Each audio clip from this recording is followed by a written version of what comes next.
유튜브 채널을 통해서 지적 욕구를 충족시키건 혹은 성령 체험의 현장을 발견하건 어떤 식으로든 자신의 신앙을 발전시키고 신앙의 정체성을 찾아나가는 루트를 찾게 된 겁니다. 한국교회 트렌드 2025를 읽고 나서 2025년의 가장 큰 키워드는 유반젤리즘이다 라는 생각이 들었습니다.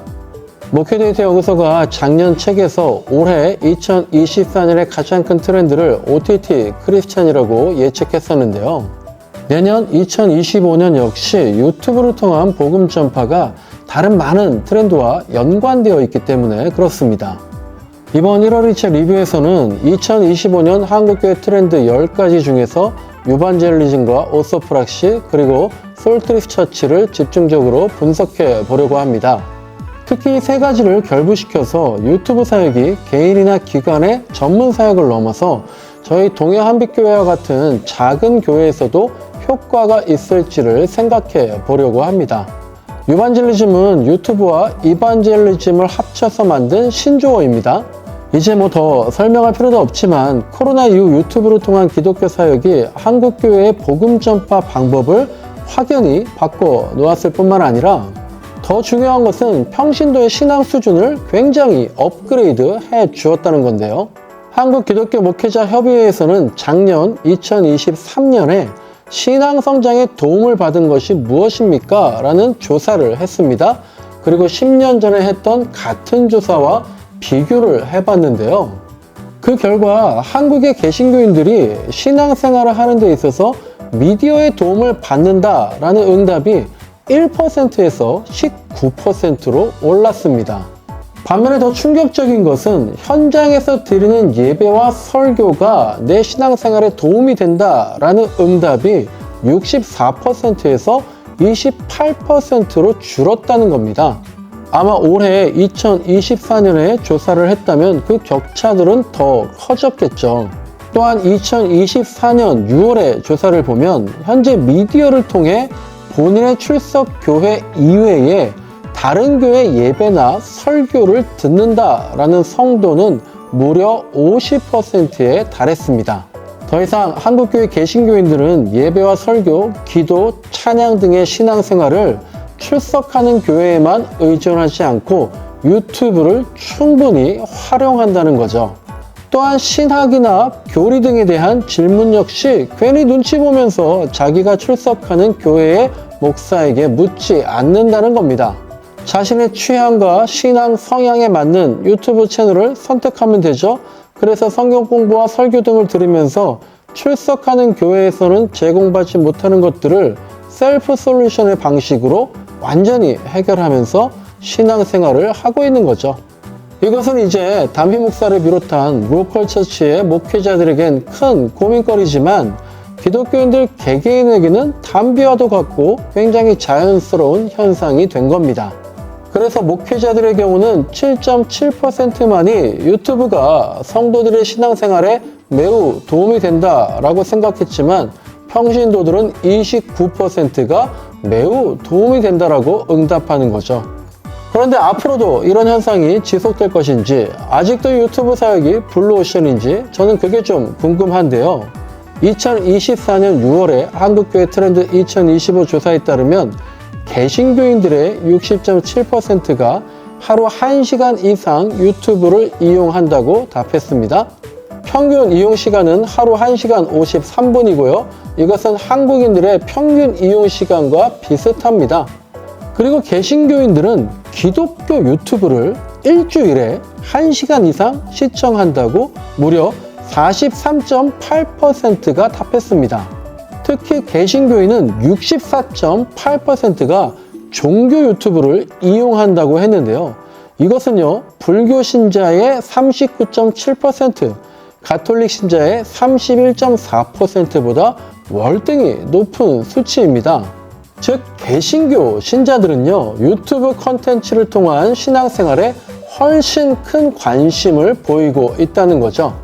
그래서 이런 내용들을 종합해보면 우리나라의 개신교 유튜브 시장은 다른 종교에 비해서 아직도 전망이 밝다고 할 수 있겠죠. 하지만 이게 작은 교회에서 유튜브 사역을 성공적으로 할 수 있느냐의 문제는 또 다른 얘기인 것 같고요. 이것은 뒤에 또 다시 언급을 하도록 하겠습니다.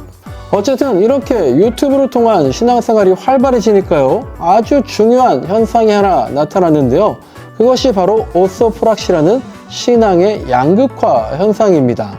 최근 한국교회에서의 신앙의 양극화는 가나안 성도와 탈교회의 증가로 인해서 부정적인 측면이 주로 부각되어 왔었는데요. 이번 한국교회 트렌드 2025에서는 이 양극화 현상에서의 긍정적인 측면을 발견해냈습니다. 미국이나 한국교회 모두 기독교 인구는 다 줄고 있습니다. 부정적이죠. 하지만 두 나라 모두 신앙의 근본을 찾고 더 깊은 영적 경험을 갈망하는 성도들이 많아지고 있다는 거예요. 신앙의 깊이와 뜨거운 체험을 추구하는 움직임이 젊은 세대들 안에서도요, 긴 설교와 신앙의 헌신을 감당하고 뜨거운 통성기도와 성령 체험을 사모하는 움직임, 이런 전통적이고 원초적인 신앙을 중심으로 신앙의 양극화가 진행되고 있다는 겁니다. 이것을 뒷받침하는 조사 결과가 있는데요. 2024년 6월 현재 코로나 이전보다 내 신앙이 더 깊어졌습니다 라고 응답한 사람이 25.6%이고요.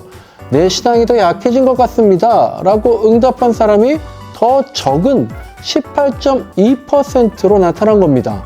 전반적인 기독교 인구는 감소 추세이지만 남은 자들 안에서는 오히려 깊이 있고 실천적인 신앙이 형성되고 있다는 거죠.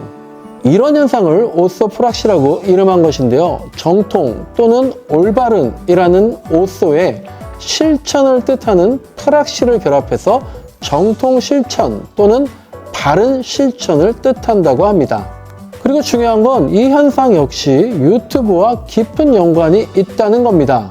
더 깊은 신앙을 갈망하는 성도들이 예전과는 비교할 수 없이 정보 접근성이 용이한 유튜브를 통해서 그 자료와 현장을 찾아내는 거죠. 유튜브 채널을 통해서 지적 욕구를 충족시키건 혹은 성령 체험의 현장을 발견하건 어떤 식으로든 자신의 신앙을 발전시키고 신앙의 정체성을 찾아나가는 루트를 찾게 된 겁니다. 그런데 이건 제 경험적 판단인데요. 이런 현상은 좀 더 보수적이고 전통적인 성도들에게 많이 나타나고 있는 것 같습니다. 그래서 최근에 방언과 예언과 신유은사가 있는 혹은 세대주의적이고 근본주의적인 성향의 목사와 교회 유튜브가 꽤 많은 구독자와 조회수를 나타내고 있습니다. 아마 이런 현상 때문에 이 책에서도 이런 말을 덧붙이고 있는 것 같은데요. 신앙의 강화가, 즉 깊이가 더해가는 신앙 현상이 배타적이거나 호전적 근본주의로 흐르지 않는 한 신앙의 양극화는 좋은 현상일 수 있습니다 라는 겁니다. 그런데 최근에 또 다른 한편에서는 건강한 중도주의적인 유튜브 채널들이 신앙의 긍정적 양극화의 한편에서 깊이 있는 오소프락시를 돕고 있는데요. 바로 CBS의 잘잘법과 원래 경제 분야 유튜브 채널인 3프로TV의 더 릴리전이 그것들입니다. 이 두 채널은요, 성경과 신앙생활의 궁금증에 대해서 똑부러진 대답을 내주지는 않지만 그래도 이해와 납득이 되는 해석 방식으로 기독교인들의 지적인 고민에 접근합니다. 그래서 무조건 믿어라, 믿으면 이해한다는 말만 들어온 오래된 기독교인들과 오랫동안 들을 마음이 전혀 없는 젊은 가나안 성도들에게 깊이 있는 신앙으로의 길을 초대하는 역할을 하고 있는 것 같아요. 사실 이런 시도는 제가 알기로는 2014년부터 방영한 CBS의 신학 펀치에서부터 있었는데요. 이때는 유튜브가 소위 덕후 분위기였기 때문에 큰 빛을 발휘하지는 못했었죠. 내용이 너무 길어져서 솔트리스 차치는 생략하고 과연 이런 유튜브 사역이 작은 교회에서도 효과를 볼 수 있을까? 이 문제를 한번 짚고 넘어가 보겠습니다. 제가 사역하고 있는 동해한빛교회는 2021년 8월에 개척한 아직도 20명이 안 되는 작은 교회인데요.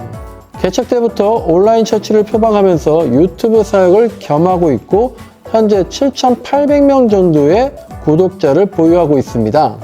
대부분의 구독자는 하시기와 하마기라는 기도문 콘텐츠로 유입되고 있는데요. 사실 저는 기도와 묵상, 설교 등의 전통적인 영성을 위한 영상뿐만 아니라 이런 책 리뷰라든지 중도 진보적인 신앙관, 역사 비평적인 성경 해석에 관한 영상 제작에도 큰 관심을 가지고 있습니다. 그래서 저희 유튜브 채널은요, 신앙과 신학, 고민과 고백, 복음과 상황, 지식과 영성의 균형을 맞추려고 하고 있는데요. 지금 구독자가 아주 적은 것은 아니지만 균형 잡힌 기독교라는 것에 대해서 같은 마음을 공유하는 팬덤이 형성되었다든지 유튜브 채널을 통한 새가족 등록이나 후원은 전무한 상황입니다. 그런데 그러면서도 이렇게 영상을 만드는 이유는 교회의 외적 성장이나 규모를 위한다거나 구색을 맞추기 위함이 아니라 목사로서 제가 받은 소명이라고나 할까요? 제가 생각하는 진짜 기독교를 공유하기 위함인데요. 무조건 믿는 것이 아니라 질문하고 고민하고 해석하는 그리스도인들의 모임, 성경을 뜬구름 잡는 진공 상태에서가 아닌 역사적 상황과 지금 삶의 자리에서 읽어내는, 그러면서도 치열하게 기도하는 그리스도인들의 모임, 이런 교회 공동체를 과연 저 같은 부족한 사람도 유튜브를 통해서 만들어갈 수 있을까? 어떤 결과로 이어질지 기대 반, 염려 반입니다. 영상이 너무 길어졌네요. 시간 관계상 2가지 트렌드에 집중했지만 나머지 8가지 주제 역시 정말 도움이 되는 내용들입니다. 그 중에서 저는 솔트리스 처치와 멘탈 케어 커뮤니티는 꼭 한번 읽어보시길 권하고 싶습니다. 정답을 위한 과정이 아닌 과정을 통한 정답을 찾는 분이라면 수많은 생각의 꼬리가 이어질 것입니다.